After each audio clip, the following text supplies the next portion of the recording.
Hi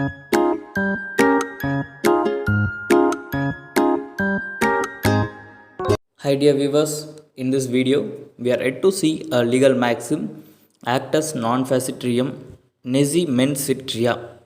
The meaning of this legal maxim is the act itself does not constitute guilt unless it is done with the guilty intent. To constitute a crime, there must be two elements present, namely the physical element and the mental element.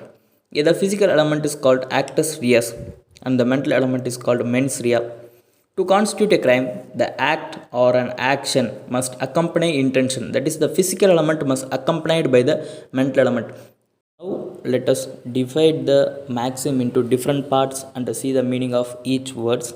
The meaning of actus here is the act or an action, and the meaning of non-facit here is it does not, and the meaning of reum here is guilty. Now we have completed the first half of this maxim. It means act or action does not guilty. And now let us see the second half of this maxim, nisi mens sit rea. It means unless there is a presence of guilty mind.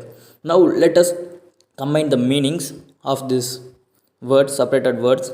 Act or action does not guilty unless there is a presence of guilty mind, and act only does not cause guilty unless it is accompanied by the guilty mind. Now, let us see the meaning in brief.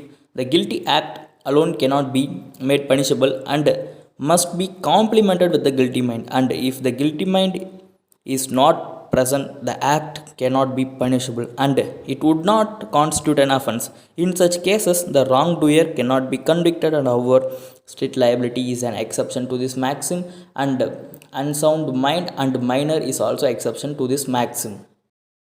In strict liability, it is punishable with act only and there is no need of guilty mind. For example, in Rylands versus Fletcher case, here the act itself enough to make an offense and there is no need of guilty mind. That means only the physical element is enough and there is no need of mental element. Let us see some of the illustrations. Here A and B are two persons. Here A's intention to kill B, and here he killed the B. Here the act is done, that is he killed, and it is accompanied with his intention. Here the physical element accompanied with the mental element. So A as constituted offense, it would be punishable. And now let us see the second illustration. A attacks B and B attacks him again for his self-defense, and A as killed by B. Here B's action does not constitute an intention. His act as done, he has killed, but he does not have any intention to kill A. So it does not constitute an offense. So it is not a crime.